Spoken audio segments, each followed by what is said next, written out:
Oro kondicionieriai Nordis. Išmaniam namų vėsinimui. Laidą remia RSD Auto. Viskas automobiliui. Auto detalių parduotuvių tinklas visoje Lietuvoje ir internete.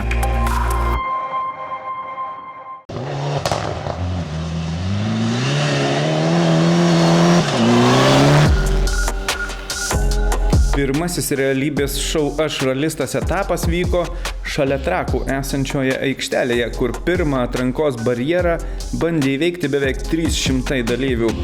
Iš jų į kitą etapą pateko vos 60 geriausiųjų. Kai kurie neslėpė džiugesio, kiti sužinoję, kad nepateko, buvo tiesiog priblokšti ir nusivylę. Tačiau buvo ir dar viena atranka, kažkuria prasme dar svarbesnė. Tuo pat metu vyko atranka į FIA Rally Star konkursą. Nacionalinės atrankos nugalėtojai, greičiausias vaikinas ir greičiausia mergina, buvo deleguoti į Europos žemyno finalą, kuris surengtas šių metų pradžioje.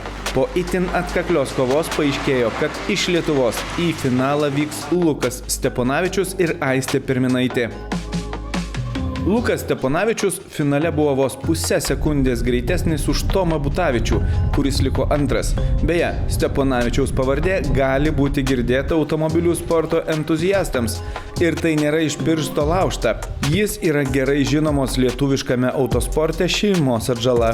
Jaudinausi labai ir esu labai nustebęs, nes ryte važiavau su visai kita mašina, biški skiriasi tie laikai, viskas ir tiesiog taip jau galvojau, kad labai prastai suvažiavau, bet atsisėdau į šitą, pabandžiau, visai kitas važiavimas ir tiesiog taip viskas gerai susidėliojo, nepadariau klaidų ir laimėjau. Įdomu būtų pabandyti savo tas jėgas, nes kaip ir dalyvaudavau visur, tai kaip ir sekdavosi visai neblogai, ten žiūrint į rezultatus, tai tiesiog galvojau, reikia išbandyti savo jėgas. Ir šiaip mano brolis yra ralistas, tėtis irgi su lenktynėm dalyvaujantis žmogus, tai tiesiog.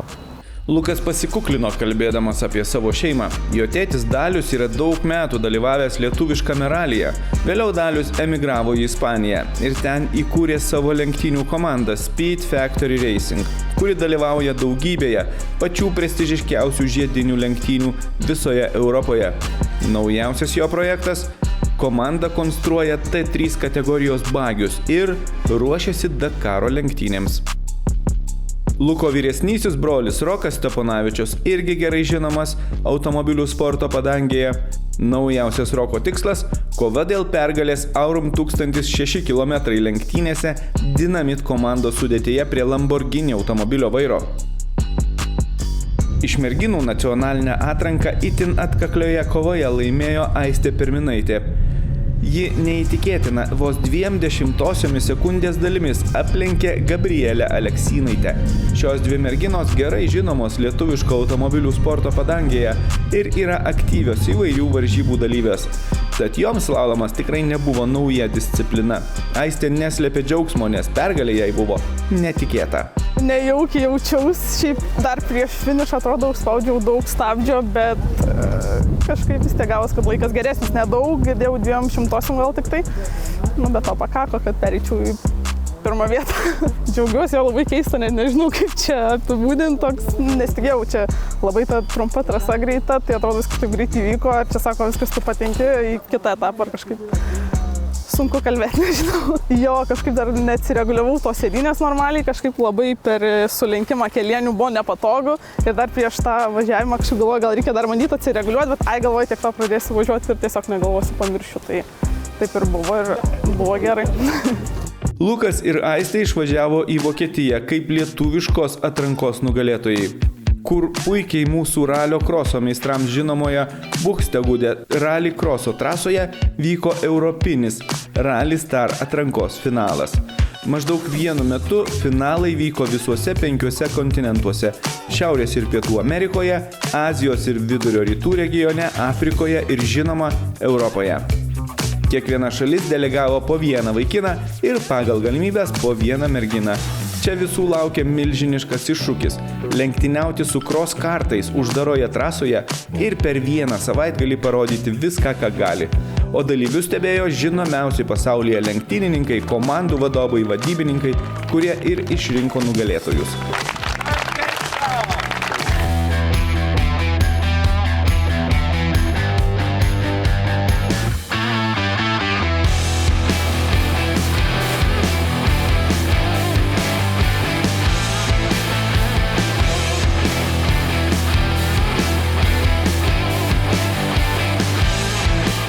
štai kaip viskas vyko Europos atrankoje, kur dalyvavo ir lietuviai.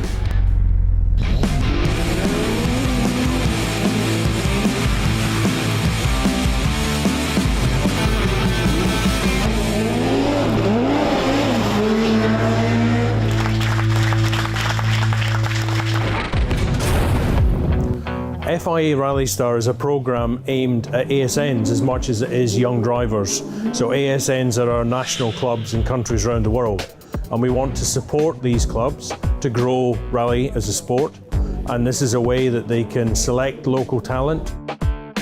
There were more than 5,000 at the start of the program, and now we have 90 young people coming from 22 countries, and they just chase the dream to become one day World Rally Champion. In order to have a strong top to the development pyramid, the European Rally Championship, the World Rally Championship, we need to make sure that we build capacity in our clubs. So it's about supporting these clubs in their development activities, getting young people interested in the sport and giving them an opportunity where there's a viable pathway.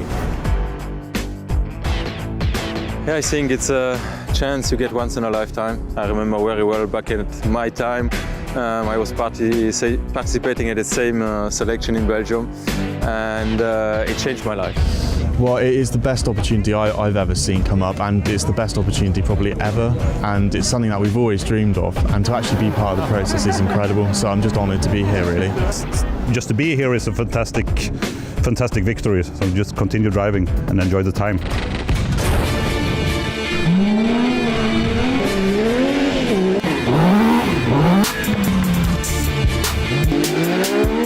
We're down to last 32. It's amazing to see the camaraderie and the fact that everybody's getting on well together and that they're all learning from this experience and enjoying the experience here in Germany. So I think the biggest challenge with the cross kart here is that they are it's a very nervous car to drive, very powerful, so it's a tricky car to drive on a tricky, slippery track. Buxtehude is very demanding, and we know this from years in rallycross, but I think also it tells us, who has this good natural car control, so it's really interesting to stand and look at them.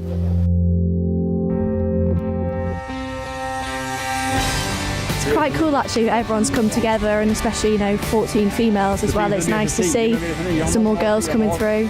It's quite fun to meet new people, new guys. It's great.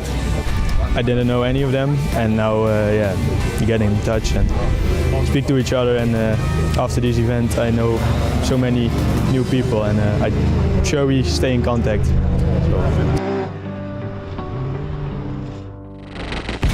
Well, these 12 drivers who have made it through, wow, it's incredible. They are all truly winners, and they should all be very, very proud. I've got the pleasure of being the chairman of the judging panel. It's a big responsibility, so we're looking for several things. First and foremost, speed. I mean, drivers have to show speed, but also determination, attitude, and the way they generally portray themselves. We want somebody who has the speed, who has the talent, like a raw diamond, which you can form later. And he needs the necessary motivation for that as well. But we have seen very talented drivers. They all deserve to be here, but at the end there can be only one winner. A very good first event, and I hope this is just the start for something new and something that will continue for a long time. To be in this atmosphere, to see the reality of what it is to be here, and also feel the pressure. I mean, they need to deliver good driving, they need to deliver with media, they need to deliver, to be on time with all the preparations and everything. So it's a big step in for the future to go the whole way. A lucky guy who has won the European final shootout, which is Romet Jürgensen. Yeah, I mean, such a big surprise, because in the end to win this kind of competition is something special, of course.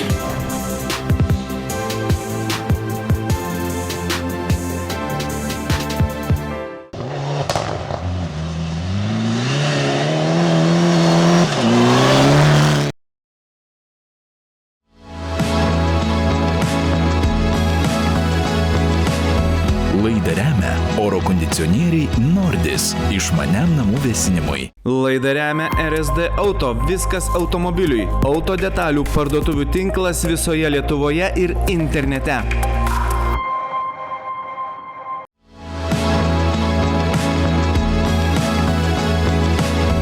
Laidą remia oro kondicionieriai Nordis išmaniam namų vėsinimui. Laidą remia RSD Auto, viskas automobiliui. Auto detalių parduotuvių tinklas visoje Lietuvoje ir internete.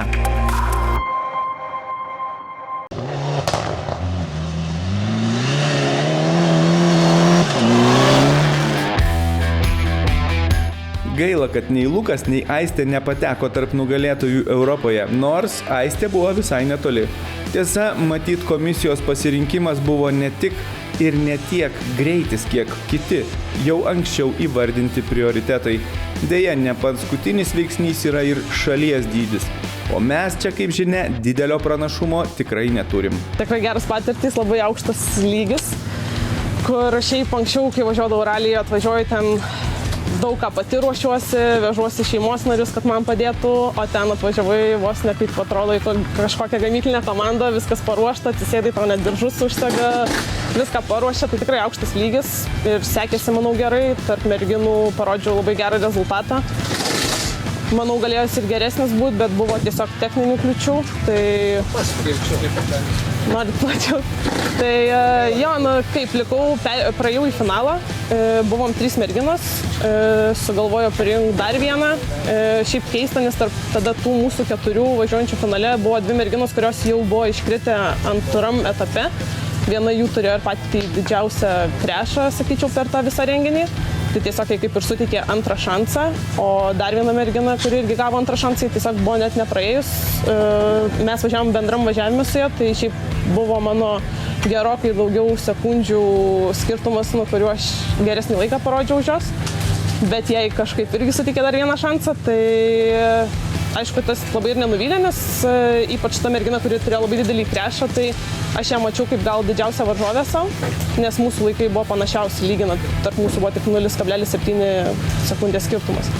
Tai kaip ir apsidžiaugiau visai, kad sužinau, kad jinai važiuos, nes kitaip galvojau labai lengvai čia laimėsiu jau taip. Ir jo, ir tiesiog buvo taip, kad finalas vyko, visos pravažiavom, o man važiavimo metu dingo sankaba. Šiaip projekte buvo rašoma, kad jeigu techninis gedimas, suremontuoja ir leidžia kartot važiavimą. Kažkodėl man jo kartot neleido, tai mano finalinio laiko ir nebuvo. Kaip ten bebūtų, į antrą atrankos etapą patekusius 60 ašralistas pretendentų organizatoriai pakvietė atvykti į Kuršėnų autodromą, kur Šiaulių darbo rinkos mokymo centro trasoje buvo surengta greituminio slalomo rungtis. Dar vienas iššūkis – su kur kas daugiau greičio, kur kas daugiau pavojaus ir kur kas daugiau rizikos. Visus važiavimus dėl dalyvių gausos teko daryti per 2 kartus, todėl kai kuriems teko važiuoti ir apledėjusią trasą. Kentėjo automobilis, kentėjo vairuotojai, kentėjo net ir pati trasa.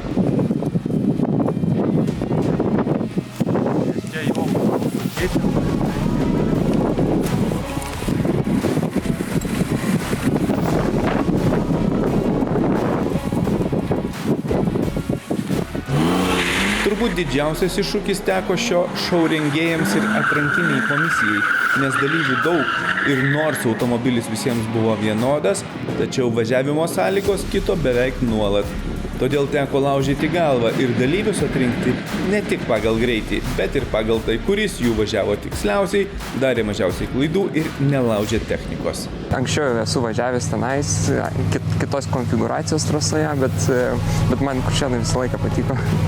Ir plus su tokia mašina galingesnė, pirmą kartą teko važiuoti su semis lygais, tai patiko.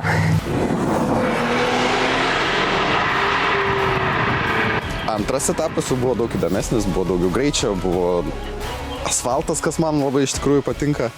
Ir turbūt buvo labai smagiai praleistas laikas, Kuršėnų trasa šalia namų man labai patiko. Irgi tiesiog pravažiavau, nežinau kaip sekės, gal vidutiniškai, kažkaip pavyko patekti toliau ir tiek. Važiavau iš antro karto, tai važiavau ant sniego, tokiam irgi labai įdomiam ekstremaliom sąlygom, tai vėlgi sudėtinga vertinti, bet manau, kad pasirodžiau taip pakankamai neblogai. Buvo BMW automobilis, prie ko aš esu irgi jau pratus, tai jau davė daugiau tokio pasitikėjimo. Ir važiavimas irgi buvo geras, manau, apžvalginis mano buvo gal geresnis negu tas, kuris buvo įmamas laikui, nes kai važiavau laikui, matyt vis tiek užvirė kraują šiek tiek, tai vieną posakį praslydau.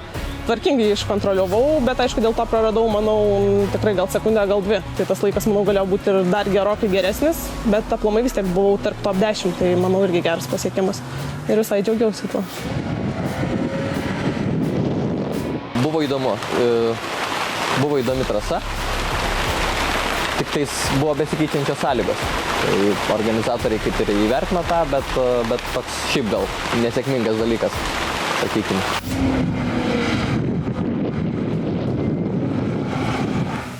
Atvažiavau, mašina su semislikais, o danga šlapia buvo. Tai kampais parodžiau geriausią laiką ant šlapios dangos. Kažkaip pasisekė. Buvo skirtingos kelio dangos, vieni gavo pavažiuoti ant sausos dangos, kiti ant šlapios. Tai man vėlgi teko šlapia, smagu. Tai aišku, BMW automobilis varomas galu, tai darbo tikrai buvo. Tai reikėjo paplušėti. Tai tenais buvo greituminis slalomas, reikėjo parodyti ne tik tikslumą, bet ir greitį. Tai manau pavyko, jeigu aš dar esu čia.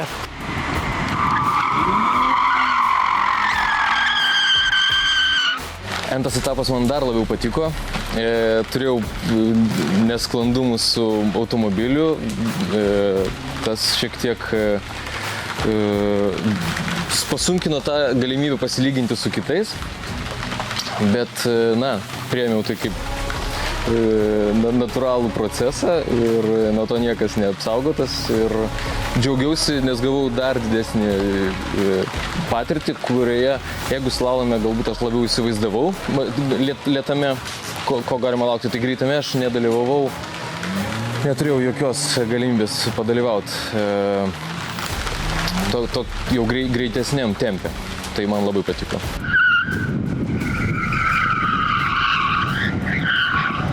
Buvo labai įdomus startas man, nes startavau kaip ir iš vietos puikiai save vertinau, bet jungiant antrą bėgą liko rankoje man perjungimo svirtis.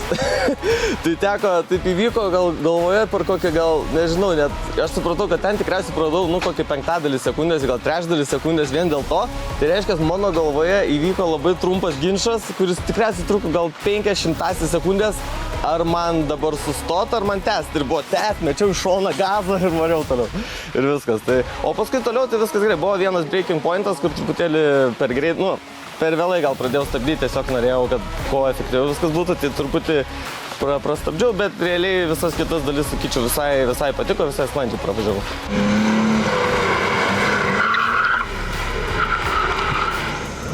Antras etapas sekėsi daug geriau, nes tas greituminis slalomas arčiau manęs, tai tikrai jaučiausi, kaip savo kailį, kad būčiau. Tai tikrai gerai sekėsi. Padariau tai, ką pats norėjau. Pasiekiau pas savo tikslus.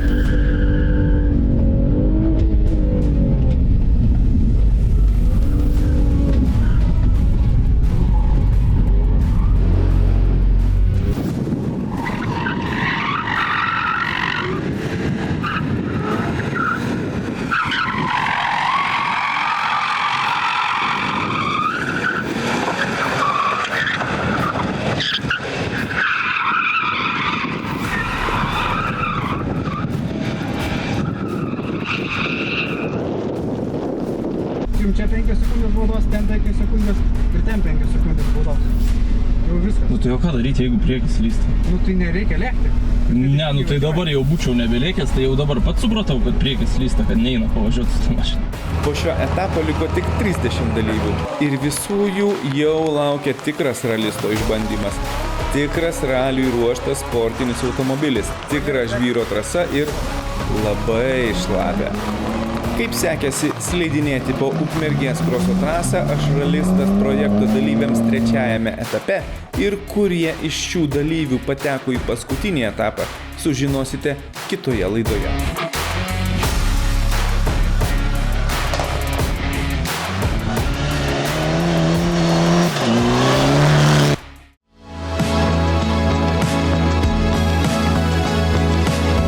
Laidą remia oro kondicionieriai Nordis išmaniam namų vėsinimui. Laidą remia RSD Auto, viskas automobiliui. Auto detalių parduotuvių tinklas visoje Lietuvoje ir internete.